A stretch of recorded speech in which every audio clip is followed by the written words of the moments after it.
Hello there. A couple of years back I did a video about driving the Q4 in the snow on standard summer tyres.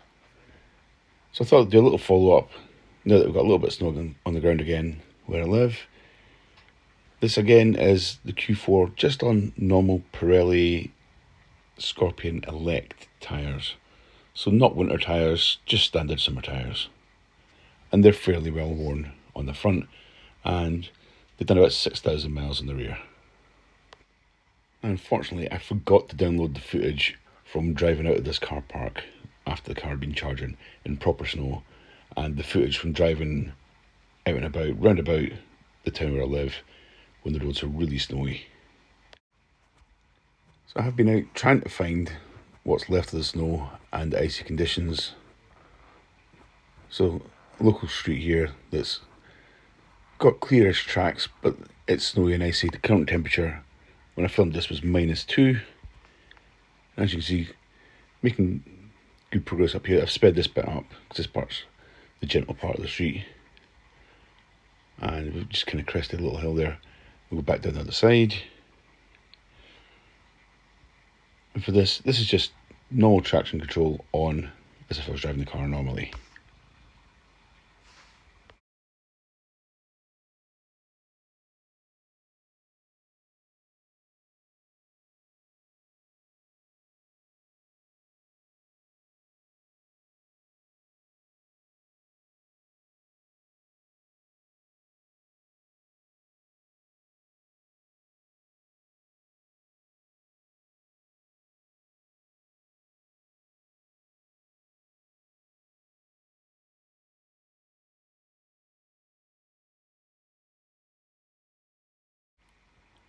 Now I wanted to get the car back down to the very bottom of the hill and just do a little run to show how it pulled away.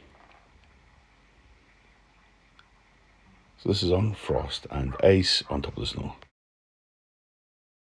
As you can see, it pulls up the hill pretty well. It's not a particularly steep hill, but it is icy. And the traction control light was going crazy on the dashboard as the wheels start to slip a bit on each side, but didn't do anything crazy with the throttle, just kept it part of the way in, and we just cruised up the street. If this was deep snow, I suspect it'd be a different story, but most of the roads around here are treated reasonably quickly. So most of the driving that I've been doing the last few days has been in conditions like this.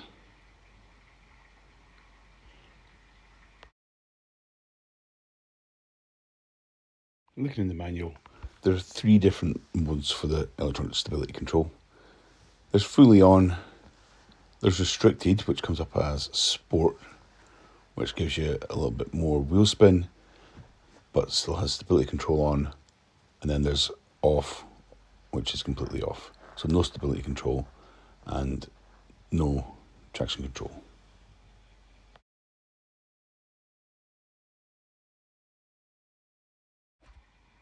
I did want to try and show the difference between the traction control modes. So while the snow was on the ground, I did go out to this old church, which is on a slight hill, and got the car stuck on purpose so I could show you the different traction control modes. So traction control on, in reverse, here's how that goes.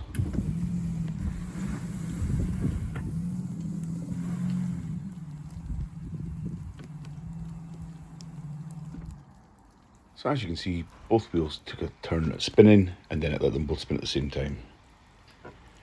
If you put the traction control into sport mode, that switches off the stability control and both wheels spin at the same rate.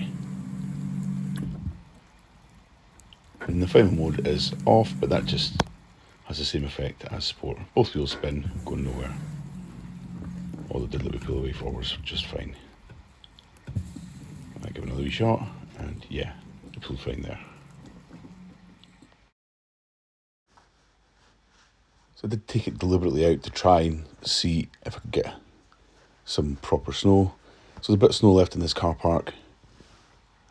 Temperature again -2, and there's been frost and ice built up on top of the snow. So brought it to a halt, put the foot down, and away it goes. Now clearly this would go much better on winter tyres or cross-climate tyres, but the traction control system is pretty good and does keep you moving. I could have done a U-turn here, but then decided just to test it again. I had to stop, do a 3-point turn, and again it manages to wheel spin really well, so it just keeps moving.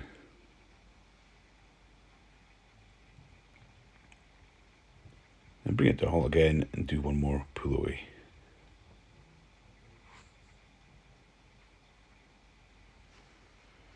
So traction control on, it manages to wheel spin well and keeps you moving.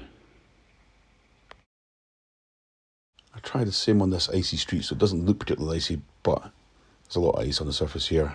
And this is uphill. It pulls away slowly, and we keep going up the hill. And then I remember there's a little patch here that hadn't really been cleared, so pulled onto the snow here on the uphill, brought it to a halt, then tried to pull away again. So what you see here is I tried to accelerate and then I backed off and it stopped.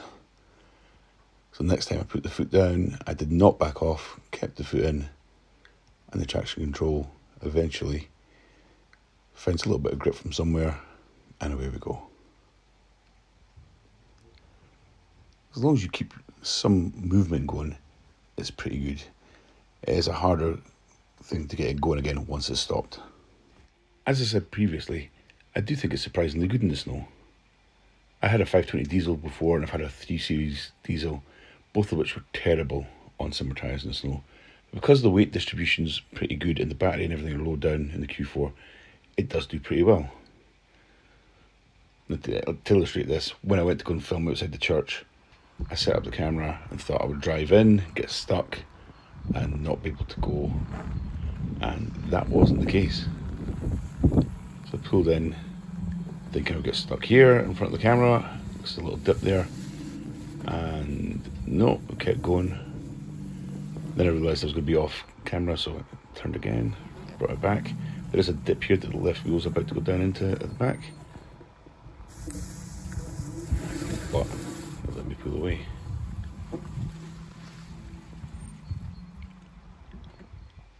And from the other side you can see when I was trying to find the dip again to get the car stuck. Bit of wheel spin on each wheel.